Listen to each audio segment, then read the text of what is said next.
I'd like to call to order the October meeting of the Suffolk Historic Landmarks Commission. Could we have a roll call, please? Commissioner Bailey? Here. Commissioner Bissell? Here. Commissioner Coley? Here. Commissioner Emerson? Here. Commissioner Hobbs? Here.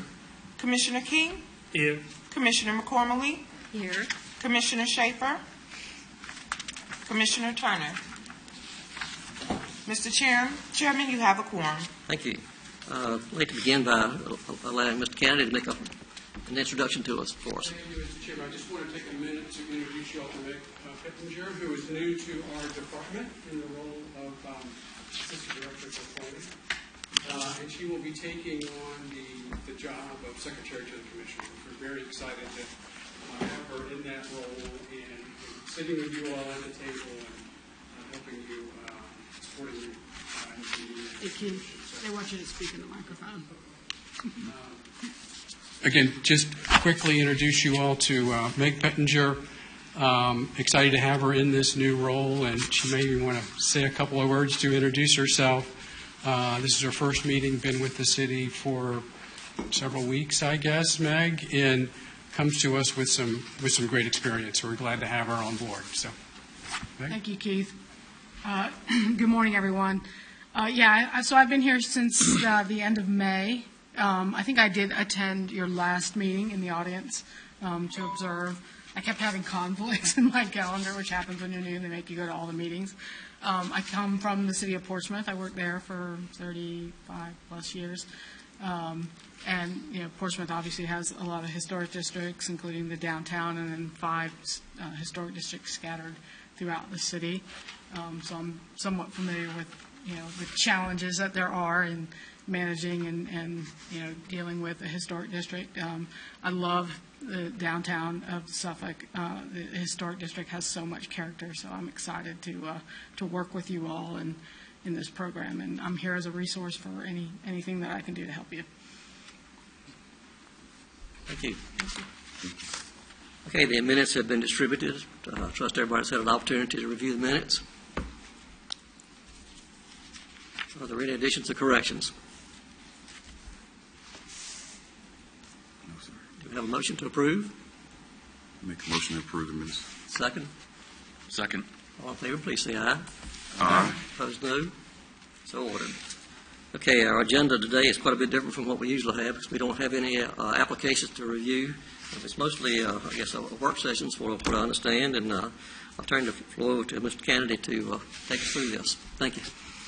Well, again, good morning, and as your agenda indicates, this is a status report on the Historic District Guidelines, and I think perhaps the last one, given the road that we've traveled and the recent adoption by City Council in August of the guidelines. So we want to share that with you this morning, that the result of that action back in August, particularly, and some work that we're doing to implement the new guidelines, some changes we're making to our website and things like that to get going with this new set of guidelines and ordinance amendments. And you've got at your table this morning the bound copy of the final document, which we found to be so much easier to navigate through. And it'll get a lot of use, I'm sure, over the next few years. It's also been posted on our website. So let me just share a couple of things with you by way of update and sort of where what we're working on right now. Again, as you all know, this was kind of a three-parter, a new document that's in front of you, the guidelines, as well as 2 ordinance amendments that accompanied that. One to the Unified Development Ordinance and one to the City Code. All 3 of those were adopted by City Council in August. And by the way, those ordinance amendments are in your package as well today. The final form of that is in there for your information as well.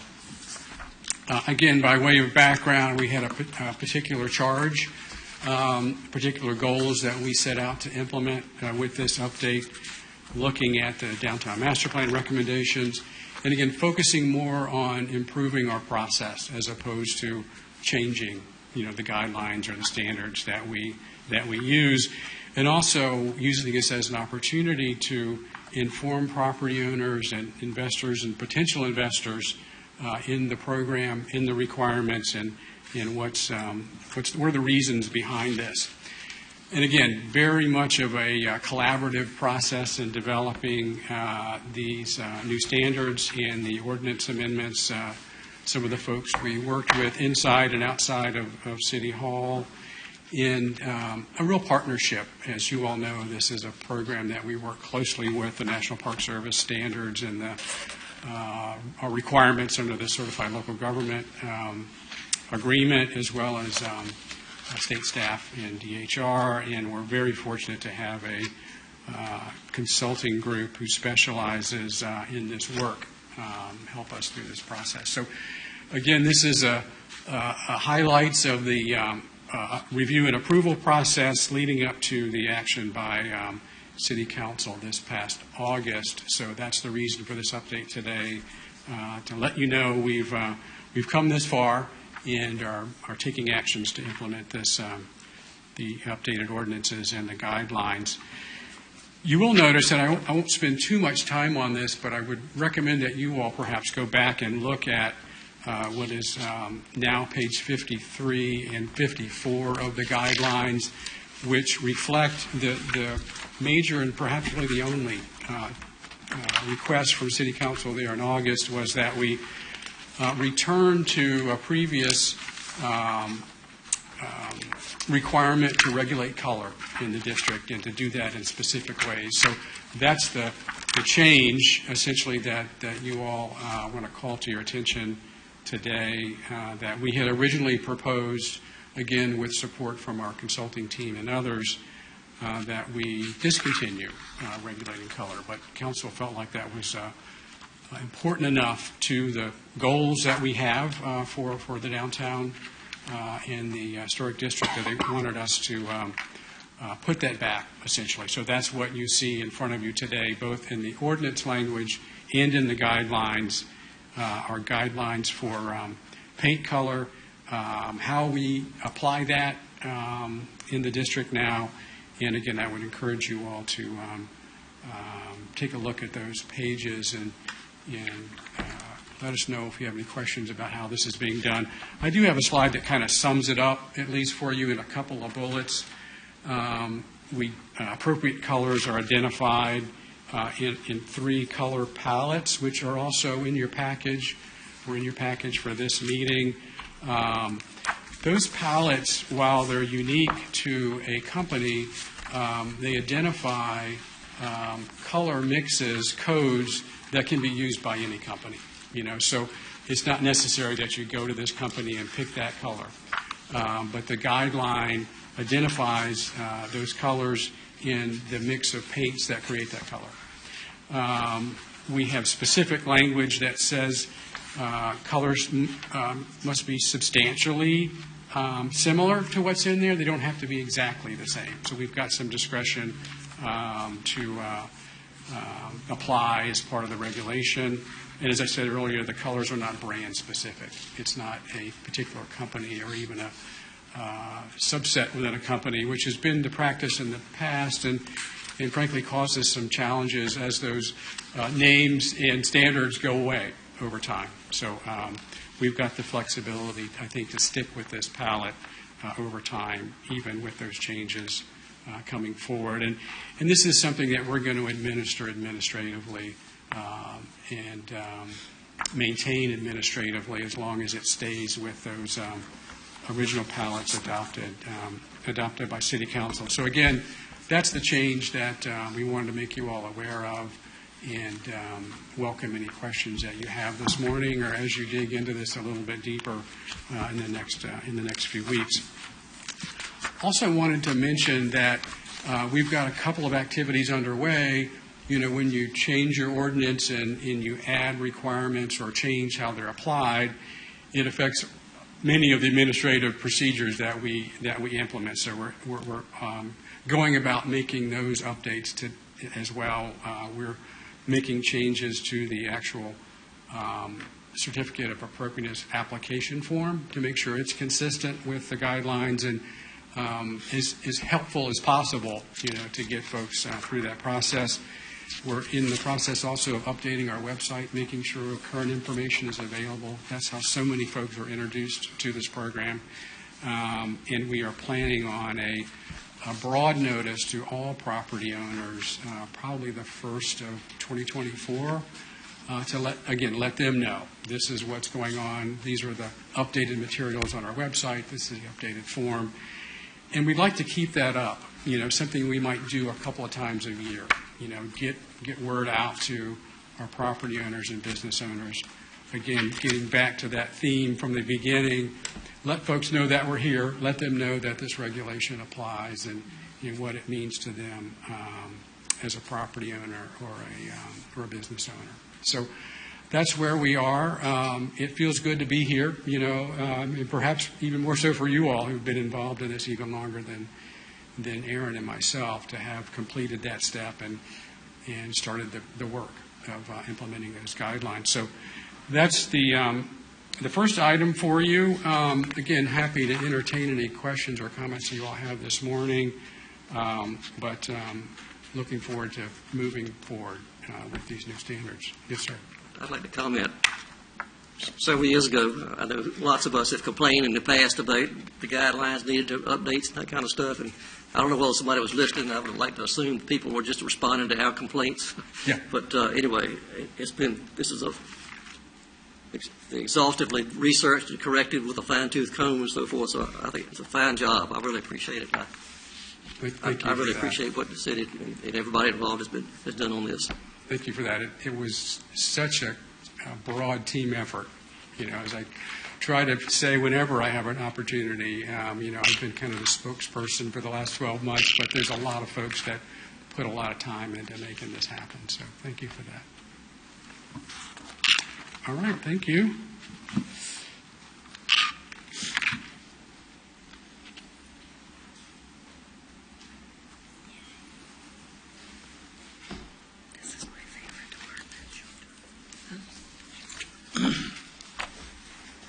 Good morning, Commission. I'm Susan Dillard, Property Maintenance Official for Planning and Community Development.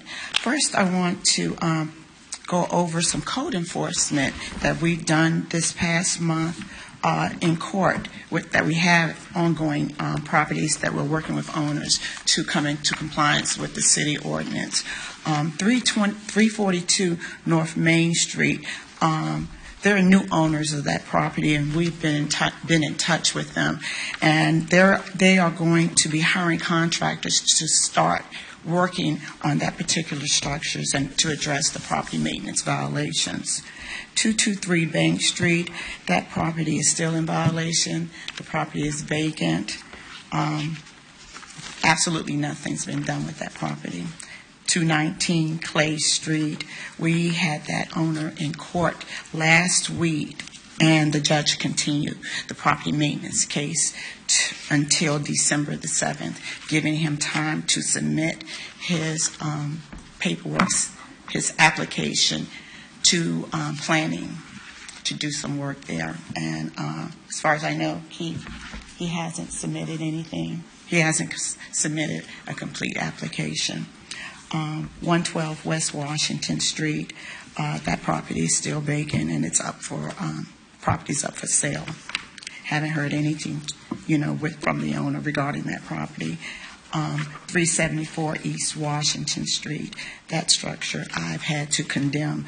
The roof, 70% of the roof has caved in. All the floors, interior floors have caved in. We're in the process of obtaining bids to demolish that structure. 301 through 307 Bank Street. I'm sorry, I missed one. 221 Bank Street, property maintenance violation. The owner asked for an extension, and the property maintenance inspector gave him until the November to come into compliance. 301 through 307 Bank Street. We issued a summons for that property owner to appear in court on November the 2nd for code violations. 213 Pearl Street, we also issued another summons to that owner to appear in court on November the 2nd for his property maintenance violations. 213 Grace Street, property is still in violations for property maintenance violations. Summons was issued for them to appear in court on December the 7th. 318 Bank Street, property maintenance violations. A summons was issued to the owner to appear in court for November 2nd. 310 Bank Street, property maintenance violations. Again, a summons was issued for November 2nd court date. 222 Bank Street, property maintenance violations. Summons was issued for November the 2nd. And 210 Bank Street, again, property maintenance violations. They were issued a summons to appear in court on November the 2nd. 214 Grace Street, property maintenance violations. We issued a summons for them to appear in court for November the 2nd. 320 Hill Street, property maintenance violations. He has until October the 14th to come into compliance. 110 Oakdale Terrace, property maintenance violation with a shed, and summons was issued for November the 2nd. 113 Oakdale Terrace, property maintenance violations, summons was issued for November the 2nd. 212 Grace Street, property maintenance violations, and those repairs are still they're in progress, and they've been granted an extension through the end of November. 209 Pearl Street for property maintenance violations, and those repairs are still in progress. And 112 Franklin Street, property maintenance violations, a summons was issued for November the 2nd. Any questions regarding? Yes, ma'am. So just a question about 223 Bank Street. Yes. They've been invited, that's the Old Women's Club building? Yes, ma'am. And what are next steps for that? Because I think it's been status quo for a while. Yeah, there are 3 properties that I want to go into some great length regarding those 3 structures and what we're doing with them, which I will give you that information after the presentation. Regarding my second part of my presentation is regarding what property maintenance does. But are there any more questions regarding the updates? All right. Okay, so I'm the property maintenance official for community planning and community development. I right now have 3 inspectors. I did have 5, but I've had 2 leave within the last 60 days. So we're looking for 2 property maintenance inspectors. What we do is we enforce the city code and the state code, Virginia Maintenance Code, that the city has adopted. Property maintenance deals with public safety and violations for existing buildings. We receive complaints, hundreds of complaints a month regarding dilapidated buildings or buildings that are not being cared for in the city of Suffolk, and we'll dispatch an inspector out to conduct an inspection on a particular property. And we're looking for existing violations, exterior violations, dilapidated roofs, siding missing on the exterior of the property, porches that are in a dilapidated state, flaking and peeling paint. Let me go through the slide. So, as you see here on the slides, we have a structure that's missing siding. Of course, that's a violation, and we have a structure here that has some roofing issues. This particular structure, the first slide, that's 1708 Nansemond Parkway. We've had the owner out there, and he is planning on renovating this particular structure. We've had structural engineers to inspect that structure, and this gentleman doesn't want to let the house go, so he's in the process of repairing this structure. We'll work with, any owners that are in violation. We don't want to go in and tear building structures down unless that's our last resort. this is a list of codes that we have to follow, state codes of the Virginia Maintenance Code. And these are just some of the things that's in the Virginia Maintenance Code that we follow when we do an inspection. We enforce the grass and weeds ordinance in the city of Suffolk. That's a city code violation. Any grass that's over 10 inches is considered a violation. So we will go out and conduct an inspection and issue the owners with a violation notice. Our notices are sent out certified mail, and once the owners sign for the notice, that's when their 10-day period starts.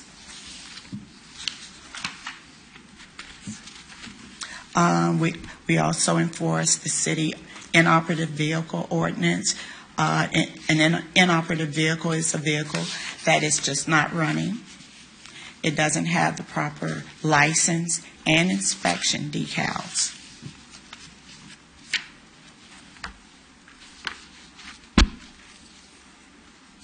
We enforce the graffiti ordinance that was adopted by the city of Suffolk. So anytime you see graffiti on an exterior structure, you can call our office, or we do get calls all the time, and we will go out, conduct an inspection, and send notification to the owners of the property, usually giving them 30 days to remove the graffiti from the structure. If they don't remove it, property maintenance has a contractor that will go out there and they'll paint or remove the graffiti. We enforce the care premise ordinance, which is usually trash and debris that's stored on property. As you can see in the slides, that's a lot of storage of trash and debris. Okay, now I want to talk about, there are 3 structures that we're working on in the city of Suffolk. First, do I have any questions regarding the codes that we enforce? Yes, sir. I noticed on a couple of pages, you have the first offense incurs $100 fine, Yes. and it says the second thing, inoperable or abandoned motor vehicles. So I guess what I'm trying to gather is, what exactly is your finite timeline in regards to taking action? I'm assuming that the inspector will go out there and then X amount of time after the certified letter. Could you just more lay out how exactly that should take place? When we get a complaint, the inspectors, we try to get out there in the field within 72 hours to conduct an inspection. They go out, they look at the violation. We have notices that they can write out there in the field, and we'll tag a vehicle. They're orange, and we'll put a tag on the vehicle and place a white copy in the door. But when they come back in the office, a 10-day notice of violation is sent certified mail to the owners of the property. Now, as I said before, once they get that notice and sign for it, that's when their 10-day period starts. Usually, we have the owners will contact the office, and they'll either say, okay, I'll get rid of it within 10 days, or if you can give me 30 days, and I'll get rid of it, or I'll come into some type of compliance. They can cover a vehicle. One vehicle can be covered on the property for 180 days, which is 6 months. After that 6-month period, that vehicle has to be brought into compliance, meaning that it has to have both inspection decal and the proper license on it, or it has to be removed from the property. If they don't remove it from the property, we will send them a summons to court. And they appear in front of the judge. The judge may give them another 30 days to remove the vehicle. That's if we decide to go the summons route, because property maintenance, we can remove the vehicle from the property if we can get to it. The ordinance gives them 10 days. Like I said, the inspector may give them additional time to remove the vehicle. say, for instance, they give them an additional 30 days, and we go back 30 days later and that vehicle isn't removed, the inspector can contact our contractor and have them pick the vehicle up. So my next question would be, when does the grace and mercy end in regards to buildings then? Because like, if you go back to page 3, this photo was 10 years old. So is this still under the same condition and circumstance as it pertains to the violation, the initial violation? You were talking about the first slide, 1708, the little Correct. yellow house? Yes. Okay. We started working with that owner last year. Okay. I'm sorry, the first of this year. No, I'm sorry, last year. And he asked for an extension of 6 months because he had some personal issues going on with his property. And we were trying to work with him, and he didn't do anything. So I started the demolition process on that property, which can take over a year. I have to first send a notice of violation. As I say, we gave him an extension. Then I have to order a title search to that property, and I send that information to the city attorney's office, and they conduct a title search. They send that information to me. I then have to advertise the property for demolition, and that's advertised for 2 weeks in the local paper. After that, usually about 30 days after that, I can demolish the structure. So it can take up to 6 months, over a year to a year, to get to that point where we can legally take down a structure. Thank you. I wanted to go over 3 structures that are in the historic district that I've had to condemn, our office has had to condemn this year. The first is 374 East Washington Street. That's the old Horseshoe Restaurant, if you're familiar with that property. It's a brick building. It's a staple in Suffolk. A much loved restaurant at one time. It was recently sold 2 years ago to 374 East Washington Street, LLC. The owner of the property is C.J. Upton, Jr. He has done nothing to that structure, and within this last year, the roof has caved in, which caused the interior floors, all 3 floors, have caved in. We had a structural engineer to go out to the property to evaluate it. And at first in May, that was in May of this year, we were talking about trying to save the building, if we could get the owner interested to at least go in there and maybe clean out some of the debris from the collapse. But again, we left messages and they never returned our call. Within 3 months, I'm going to say 2 months later, I got a call from some occupants of the adjacent buildings that, can you come out here? I hear something falling from inside the building, and we went back in August, and we saw that the roof had further collapsed in that building. And while we were there, there were items falling from the structure. I had to contact another structure engineer to come out to assess it again.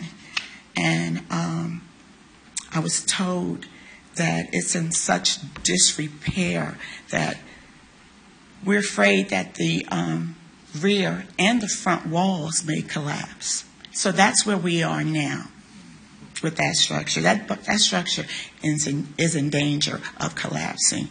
Now, it's on Washington Street, a very busy street. In order to save it, they recommended that we brace the front and the rear walls, and it's a 3-story structure. In order to brace it, with 2x4s that will go all the way up to the roof line. The front of the bracing on the front would extend into East Washington Street. And you would have to brace the exterior, the rear of the building also, plus clean out the interior of the structure. So you can only imagine how much that would cost. We're talking hundreds of thousands of dollars. So I went ahead and condemned the building. And again, we're looking, it's going to be advertised for bids to demolish that structure.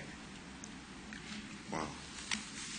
223 Bank Street is a structure that was built in 1897. The owner lives in North Carolina. I haven't had any contact with that owner since I last took him to court in, I'm going to say it was 2012. And he was fined over $1,000 for that structure. He has not paid those fines at all. They have risen because of penalties and interest. He owes the city over $5,000 in penalties and fines. And he's not going to do anything with that structure. I spoke to someone from the bank a few months ago, and 2 weeks ago I spoke to the attorneys that the mortgage company uses, and he got back with me to say that the bank is not interested in repairing that structure and doing anything with it. So it's down up to the city what we're going to do. I've submitted that structure also for bids to demolish it. That would be the last structure, one of the last things that we will do. We're trying to wait. The city, the taxes have not been paid on that structure in well over 5 to 10 years. So they are going to go forward to put the property up for auction. That's going to take several months to do. So we're trying to work with the Treasurer's Office, and hopefully the property will be auctioned off. We can get that auctioned off. I'm pretty sure if it goes to auction, somebody will probably buy it. 219 Clay Street is a structure that was built in 1905. It suffered a severe fire in 2015. And 50% of the roof has collapsed on that structure. There are 4 chimneys, and 2 of them are leaning, 2 on the right are leaning towards the property on the right-hand side. I myself went into the structure several months ago, and it's in pretty bad shape because of the roof, not the moisture and the water damage. The floors have collapsed inside of that structure. I tried to, we were going to have a contractor go in and go up to the roof and try to knock the chimneys down inside the building so that it wouldn't damage the adjacent properties. But the staircase was so damaged that he couldn't take any equipment up there.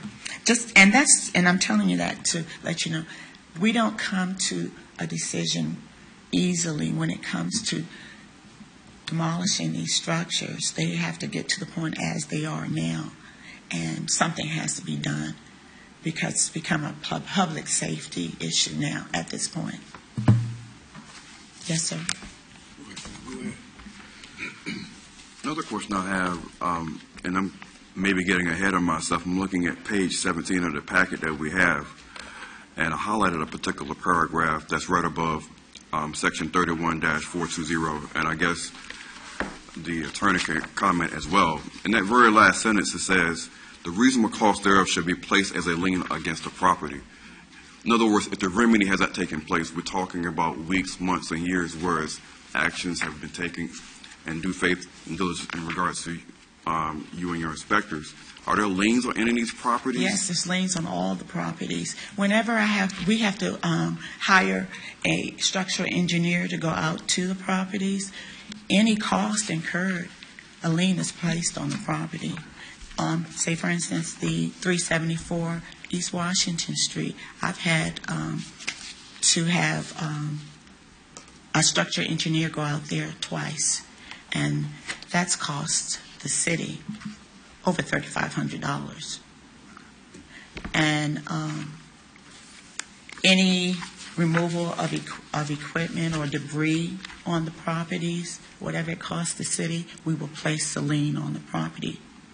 As with the city ordinances for grass and weeds, trash and debris, if we have to clean the property, we place a lien on the property. Yes, sir. I just had the experience on 374 East Washington several years ago. A potential client asked me to go out there and take a look at it and do a concept of what it could be turned into for apartments. And I did that, and we were up there walking around at it and looking at the damage that was there already and the termite damage. But it was, at that point, it was still something you could rehabilitate. Yes. It was in rough shape, and somebody had ignored the roof. But it's amazing.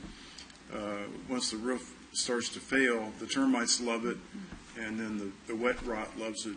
I remember walking up those stairs going like, let's take one, like the concept. You stay back, we'll be one at a time on this one, and the second floor stair was even scarier, but it could have been saved. At that point, yes, sir. At this point, all the floors have collapsed now. Can't So go up the that's- stairs anymore. No, you can't. No, you can't. And I'll take any more questions. All right. Thank you. Thank you Thank so you. much. Oh, you're welcome. Good report, thank you. Thank you.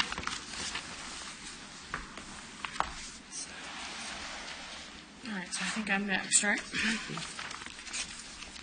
Okay, so we thought that it might be appropriate at this time, since we've got the new guidelines and some ordinance text amendments that have occurred to the code sections that deal with the HLC and the historic district, to kind of go over what the mission of the HLC is, and in line with that, also go over the bylaws.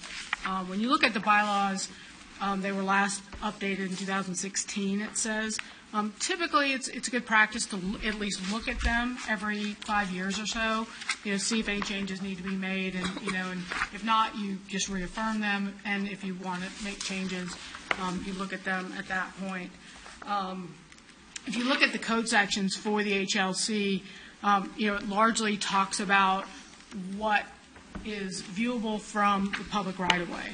Right, so we always want to make sure that we keep that in our context, that things that are not viewable by the right-of-way, things that are interior to the structure, are outside of what the authority is of the commission, which is sometimes, a slippery slope, but you look at what the uses are permitted, and it talks about the underlying zoning district, right? So the zoning administrator is going to deal with whether or not a use is permitted.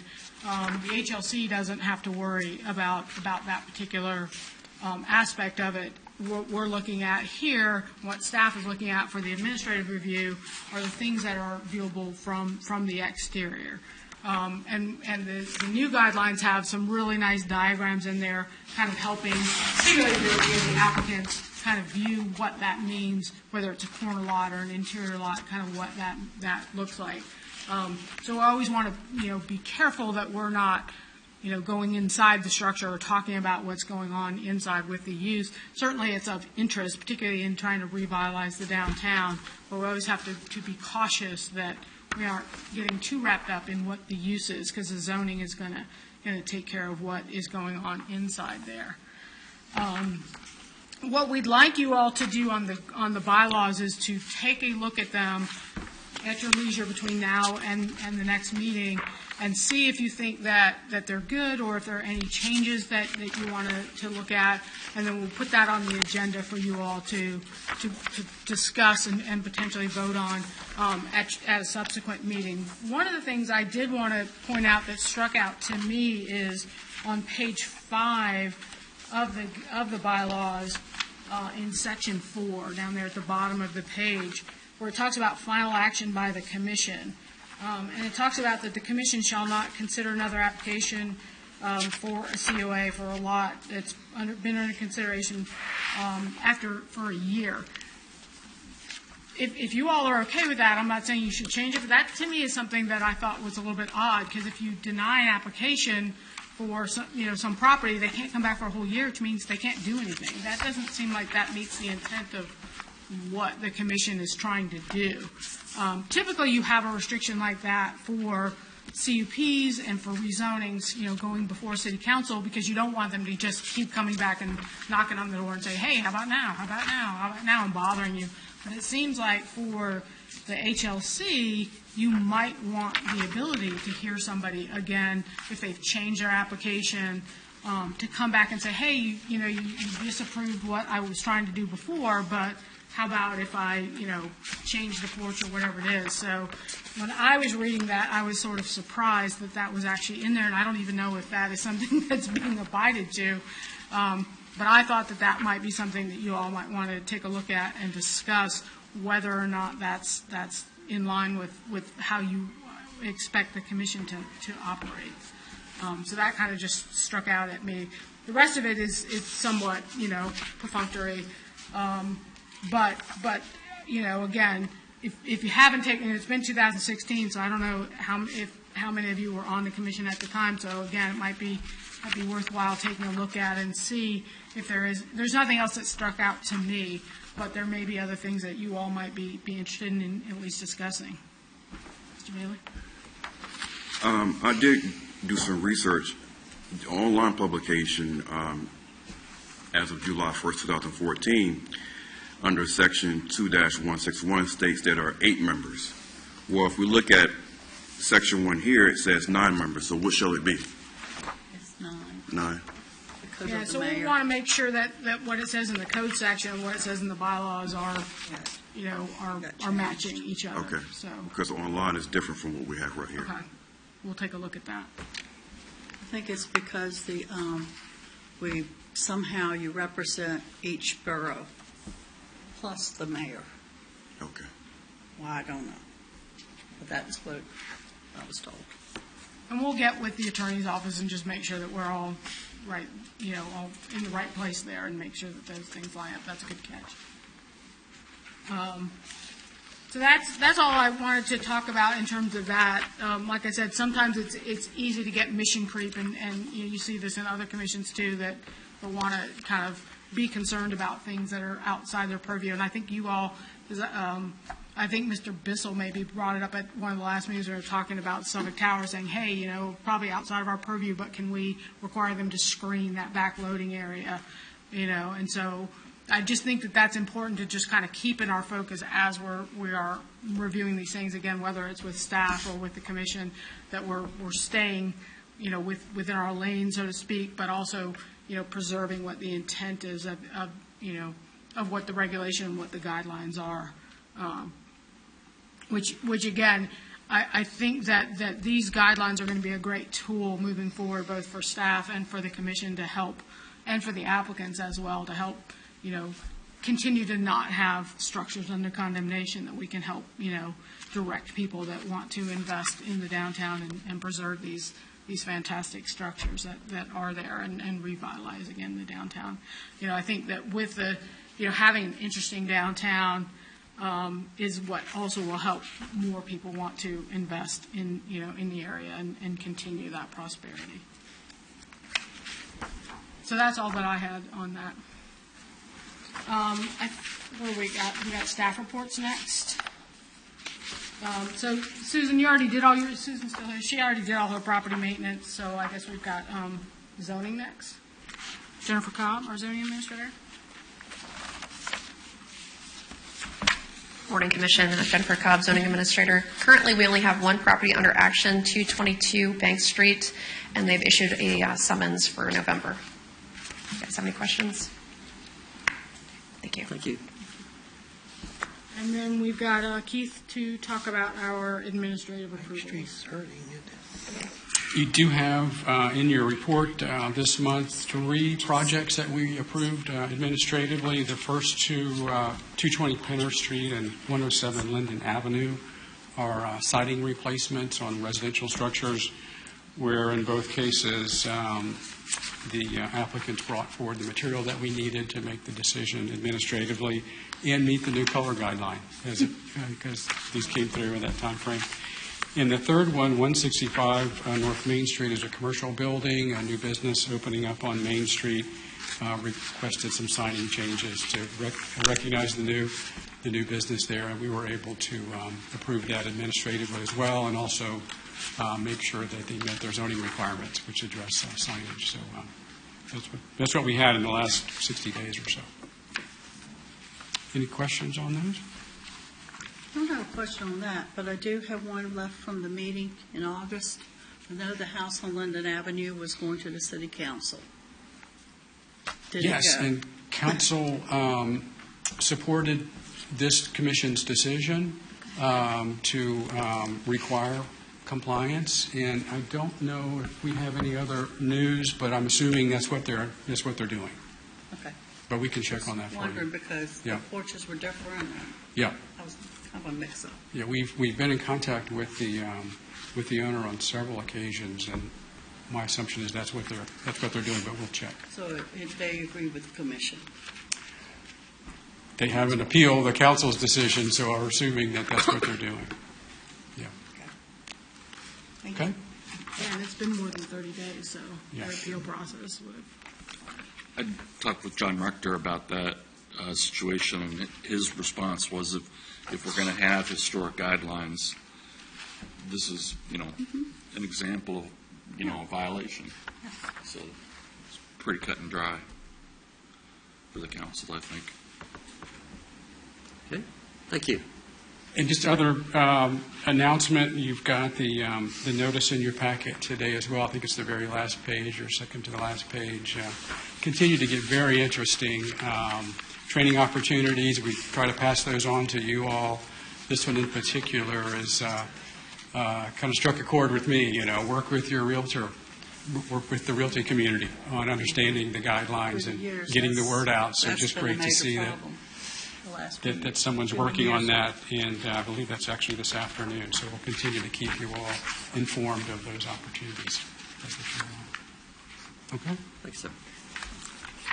Any other comments by commissioners for the well-being of the commission? Any other thoughts, comments? If not, we declare the meeting adjourned.